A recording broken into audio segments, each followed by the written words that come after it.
पश्यन्नात्मनि मायया बहिरिवो भूतं यथा निद्रया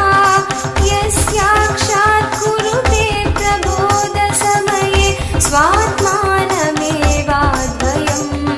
तस्मै श्रीनित्यानन्दाय नम इदम् ॐ श्रीवरदमूर्तये श्रीवरदमूर्ति नमः श्रीवरदमूर्ति नमः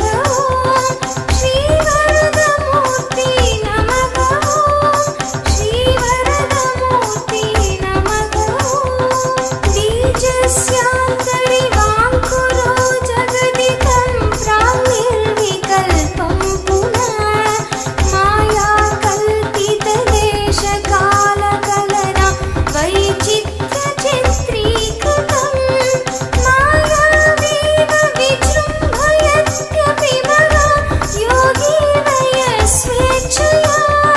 तस्मै श्रीनित्यानन्दाय नम इदम् ॐ श्रीवरदमूर्तये श्रीवरदमूर्ति नमः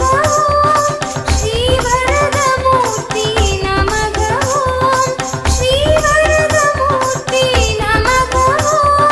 श्रीवरदमूर्ति नमः यस्यैव स्फुरणं सदात्मकमसत्कल्पार्थकं भासते साक्षात् तत्त्वमसीति वेदवचसा योगो